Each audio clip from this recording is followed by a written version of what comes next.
एक बार हजरत ख्वाजा मोइनुद्दीन चिश्ती रहमतुल्लाह अलैहि इस्लाम का पैगाम फैलाने की नीयत से अपने कुछ मुरीदों के साथ अजमेर शरीफ के एक स्थान पर तशरीफ लाए। जिस मुकाम पर हजरत ख्वाजा मोइनुद्दीन चिश्ती रहमतुल्लाह अलैहि ने कयाम किया, वहां के करीब ही एक बड़ा तालाब था जिसे स्थानीय हिंदू लोग अनासागर कहते थे। उस दौर में इस तालाब की वुसात और पवित्रता के कारण हिंदू समाज में इसका बहुत एहतराम किया जाता था। उनका यह अकीदा था कि जो शख्स दिन भर गुनाह करने के बाद इस तालाब में गौस्ल करता है, उसके तमाम गुनाह धुल जाते हैं। इसी वजह से वे इस तालाब को हमेशा दियों से सजाए रखते थे। कहा जाता है कि इस तालाब में हर रात दिए जलाने के लिए तकरीबन 3 मन तेल की जरूरत होती थी। तालाब की पवित्रता के कारण वहां सभी हिंदुओं को दाखिल होने की इजाजत नहीं थी। सिर्फ आला तबके के ब्राह्मण ही वहां गौस्ल कर सकते थे और तालाब के पानी को छू सकते थे। उनका यह मानना था कि अगर ब्राह्मणों के अलावा कोई और तालाब के पानी को छू ले तो पानी नापाक हो जाएगा। हजरत ख्वाजा मोइनुद्दीन चिश्ती रहमतुल्लाह अलैहि और उनके मुरीद लंबे सफर से थके हुए थे। कुछ देर आराम फरमाने के बाद जब नमाज का वक्त हुआ तो ख्वाजा मोइनुद्दीन चिश्ती रहमतुल्लाह अलैहि ने हजरत बख्तियार काकी रहमतुल्लाह अलैहि को अजान देने का हुक्म दिया। हुक्म पाकर हजरत बख्तियार काकी रहमतुल्लाह अलैहि ने अजान देना शुरू किया। उस वक्त हिंदुस्तान में तौहीद का पैगाम और अजान के अल्फाज किसी ने नहीं सुने थे। जब लोगों ने पहली बार अजान के अल्फाज सुने तो उनके दरमियान हलचल मच गई। लोग अपने घरों से बाहर आकर एक दूसरे से कहने लगे, ये फकीर लोग कहां से आ गए और ये क्या पढ़ रहे हैं। अजान खत्म होने के बाद हजरत ख्वाजा मोइनुद्दीन चिश्ती रहमतुल्लाह अलैहि और उनके साथियों ने अनासागर तालाब पर जाकर वुजू करना शुरू किया। जब हिंदू पुजारियों ने देखा कि एक अजनबी दरवेश उनके मखसूस तालाब का इस्तेमाल कर रहा है तो उनके दिल में गुस्से की आग भड़क उठी। एक पुजारी बोला, यह दरवेश कहां से आ गया? बिना हमारी इजाजत के इसने हमारे पाक तालाब को हाथ लगा दिया। हम इस तालाब को कितना मुकद्दस मानते हैं और इन मुसाफिरों ने इसे नापाक कर दिया है। इसका कोई हल निकालना ही होगा। इसके बाद हजरत ख्वाजा मोइनुद्दीन चिश्ती रहमतुल्लाह अलैहि ने तमाम साथियों के साथ मिलकर जमात के साथ नमाज अदा की। लोग ये मंजर देखने लगे और कहने लगे, ये तो कोई अजीब फकीर है। हमारे मंदिरों में सब देवी देवता मौजूद हैं और ये उनकी इबादत न करके किसी नए खुदा की इबादत कर रहा है। अगर मंदिर के बाहर भी कोई खुदा है तो उसे भी मंदिर में रखा जाना चाहिए ताकि लोग उसकी भी पूजा कर सकें। शाम ढलने लगी। शाम होते ही राजा पृथ्वीराज के ऊंटों के चरवाहे अपने ऊंट लेकर उस जगह पहुंचे।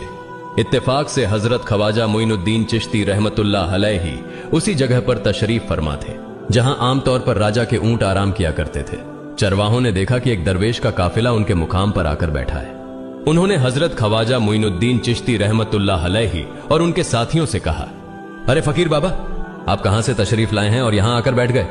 क्या आपको मालूम नहीं कि यहां रोजाना राजा पृथ्वीराज के ऊंट आराम फरमाते हैं? राजा के ऊंट यहां आराम करते हैं। ये जानते हुए भी आपने यहां बैठने की जरूरत कैसे की?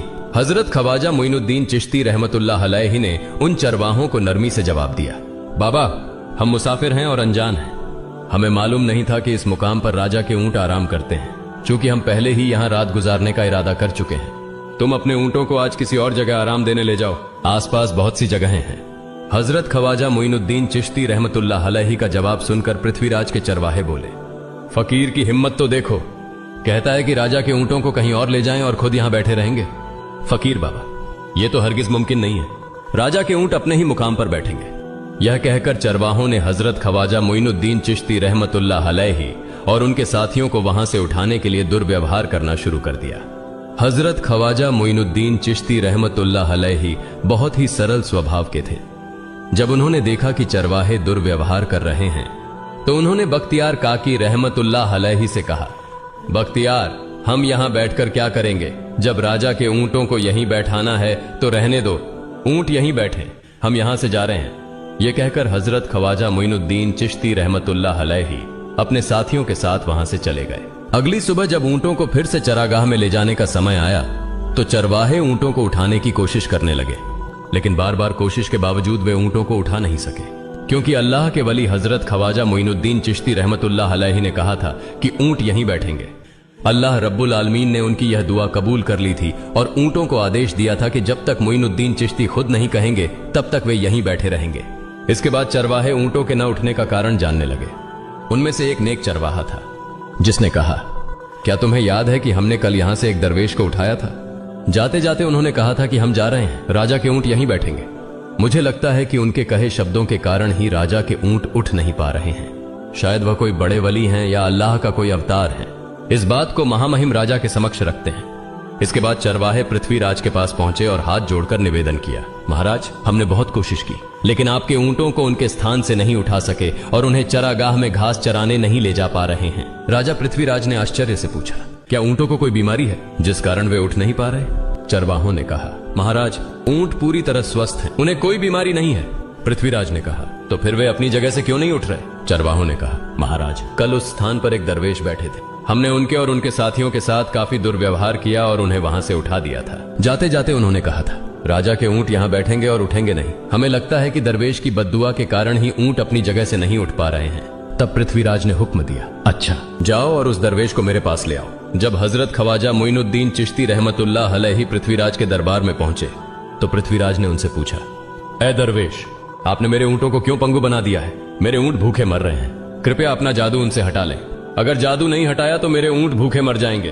पृथ्वीराज की बात सुनकर हजरत ख्वाजा मोइनुद्दीन चिश्ती रहमतुल्लाह अलैहि मुस्कुराते हुए बोले, हे अल्लाह के बंदे, हम मुसलमान हैं और मुसलमान कभी जादू नहीं करते। तुम्हारे ऊंटों को मैंने नहीं बल्कि इस संसार के पालनहार महान अल्लाह रब्बुल आलमीन ने बैठाया है। उनकी आज्ञा से ऊंट बैठे हैं और उनकी आज्ञा से ही उठेंगे। लेकिन मैं उस सर्वशक्तिमान से प्रार्थना कर सकता हूं कि वह तुम्हारे ऊंटों को उठने की अनुमति दे। इसके बाद हजरत ख्वाजा मोइनुद्दीन चिश्ती रहमतुल्लाह अलैहि ने अल्लाह से दुआ की, हे अल्लाह, इन ऊंटों को उनकी जगह से उठने की तौफीक दें। हजरत ख्वाजा मोइनुद्दीन चिश्ती रहमतुल्लाह अलैहि की दुआ करते ही चरवाहों ने देखा कि ऊंट अपनी जगह से उठकर चरागाह की ओर बढ़ने लगे। यह दृश्य देखकर चरवाहे चकित रह गए और हजरत ख्वाजा मोइनुद्दीन चिश्ती रहमतुल्लाह अलैहि की करामत की खबर पूरे अजमेर में फैल गई।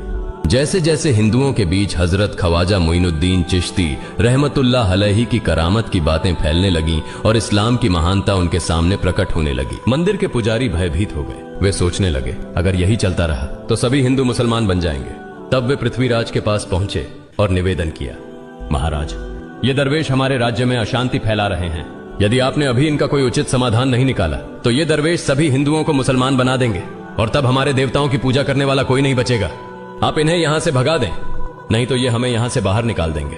महाराज, हम आपको एक और भयावह बात बताना चाहते हैं। ये दरवेश कहते हैं कि जिन मूर्तियों की हम पूजा करते हैं वे पूजनीय नहीं है। उनका कहना है कि ये केवल निर्जीव पत्थर है जिनमें कोई शक्ति नहीं है। ये साधारण लोगों को इस तरह की बातें बताकर भ्रमित करना चाहते हैं। सबसे आपत्तिजनक बात यह है कि ये दरवेश हर दिन 5 बार हमारे पवित्र तालाब में हाथ लगाकर उसे अपवित्र कर रहे हैं। पुरोहितों की बात सुनकर पृथ्वीराज ने हजरत ख्वाजा मोइनुद्दीन चिश्ती रहमतुल्लाह अलैहि को बुलाया। जब हजरत ख्वाजा मोइनुद्दीन चिश्ती रहमतुल्लाह अलैहि उनके दरबार में पहुंचे तो पृथ्वीराज ने कहा, ऐ दरवेश, हम देख रहे हैं कि आप गोमाता का मांस खाते हैं और हमारे देवताओं का अपमान करते हैं। हमारे धर्म के बारे में तरह तरह की उल्टी सीधी बातें कर रहे हैं। हम यह सहन नहीं कर सकते।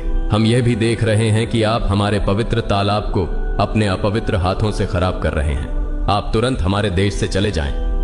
हजरत ख्वाजा मोइनुद्दीन चिश्ती रहमतुल्लाह अलैहि ने कहा, बाबा, हम लोग तो केवल वुजू करते हैं, नहाते नहीं। अगर पूरी देह के स्पर्श से आपके तालाब का पानी खराब नहीं होता है तो केवल हमारे हाथ और चेहरे के पानी से तालाब अपवित्र कैसे हो सकता है? यह सुनकर पृथ्वीराज ने कहा, वे सभी लोग हमारे धर्म के हैं जबकि तुम लोग कहीं और से आ गए हो। तुम हमारे धर्म के नहीं हो, इसलिए तुम्हारे हाथ लगाने से हमारा तालाब अपवित्र हो जाता है। तब हजरत ख्वाजा मोइनुद्दीन चिश्ती रहमतुल्लाह अलैहि ने कहा, अच्छा बाबा, हम अब आपके तालाब के पानी को हाथ नहीं लगाएंगे, लेकिन हमें पानी की जरूरत है तो हम चाहते हैं कि केवल एक बर्तन में पानी ले लें। पृथ्वीराज ने कहा, ठीक है, तुम पानी ले सकते हो, लेकिन तुम्हारा बर्तन तालाब में लगे, तुम्हारे हाथ नहीं। अगर तुम्हारे हाथ स्पर्श करें तो हम इसके खिलाफ सख्त कार्रवाई करेंगे। राजा के साथ सहमति के बाद हजरत ख्वाजा मोइनुद्दीन चिश्ती रहमतुल्लाह अलैहि ने अपने मुख्य खलीफा बख्तियार काकी रहमतुल्लाह अलैहि से कहा, बख्तियार, जाओ और राजा के तालाब से एक बर्तन में पानी ले आओ, लेकिन बहुत सावधानी से पानी लेना ताकि तुम्हारा हाथ तालाब के पानी को छू न सके। बख्तियार काकी रहमतुल्लाह अलैहि हजरत ख्वाजा मोइनुद्दीन चिश्ती रहमतुल्लाह अलैहि के आदेश का पालन करते हुए आना सागर से पानी लेने गए। उन्होंने बर्तन को तालाब में डुबोया और उनका हाथ पानी को नहीं छू सका क्योंकि चमत्कारवश पूरा तालाब एक छोटे बर्तन में समा गया। आना सागर पूरी तरह से सूख गया और उसकी तली में केवल सूखी रेत दिखाई देने लगी। जब पुरोहितों ने देखा कि उनके पवित्र तालाब में एक भी बूंद पानी नहीं बची है और वह मरुस्थल की तरह सूख गया है तो वे घबराते हुए राजा पृथ्वीराज के पास गए और बोले, महाराज, यह तो भारी संकट हो गया है। पृथ्वीराज ने पूछा, क्या हुआ? पुरोहितों ने कहा, उस दरवेश ने हमारे पूरे तालाब का पानी ले लिया है। अब हमारे पवित्र तालाब में एक बूंद भी पानी नहीं है। अगर इस तालाब में पानी नहीं होगा तो हम अपने पापों का प्रायश्चित कैसे करेंगे? दूर दूर से हजारों हिंदू लोग इस तालाब में स्नान करने आते हैं ताकि वे अपने पाप धो सकें। अगर पानी नहीं रहेगा तो वे यहां आना बंद कर देंगे, जिससे हमारा बड़ा नुकसान होगा और अजमेर की मान मर्यादा मिट्टी में मिल जाएगी। पृथ्वीराज गहरे विचार में पड़ गए। वे हजरत ख्वाजा मोइनुद्दीन चिश्ती रहमतुल्लाह अलैहि के खिलाफ कोई कठोर कदम उठाने से झिझक रहे थे, क्योंकि उन्हें आशंका थी कि अगर उन्होंने दरवेश के खिलाफ सैनिक भेजे और दरवेश ने सैनिकों पर भी जादू कर दिया तो उनकी परेशानी और बढ़ जाएगी। इसलिए उन्होंने कहा, तुम लोग जाओ और उस दरवेश को मेरे पास बुलाकर लाओ। मैं देखता हूं कि वह क्या चाहता है। अगर उसकी मांग उचित होगी तो हम उसे मान लेंगे, और यदि उचित नहीं हुई तो हम माफी मांगकर अपना तालाब का पानी वापस ले लेंगे। जब हजरत ख्वाजा मोइनुद्दीन चिश्ती रहमतुल्लाह अलैहि पृथ्वीराज के दरबार में पहुंचे तो पृथ्वीराज ने कहा, ऐ बाबा, आपने हमारे तालाब का सारा पानी ले लिया है। हम अपने पापों का प्रायश्चित कैसे करेंगे? पूरे दिन के पाप हम इस तालाब में स्नान करके धोते हैं। अगर तालाब में पानी नहीं होगा तो हम अपने पाप कैसे धोएंगे? हजरत ख्वाजा मोइनुद्दीन चिश्ती रहमतुल्लाह अलैहि ने उत्तर दिया, देखो बाबा, तुम्हारे पास आना सागर है, पर दुनिया के हर कोने में ऐसा तालाब नहीं है, तो क्या वे लोग अपने पाप कैसे धोएंगे?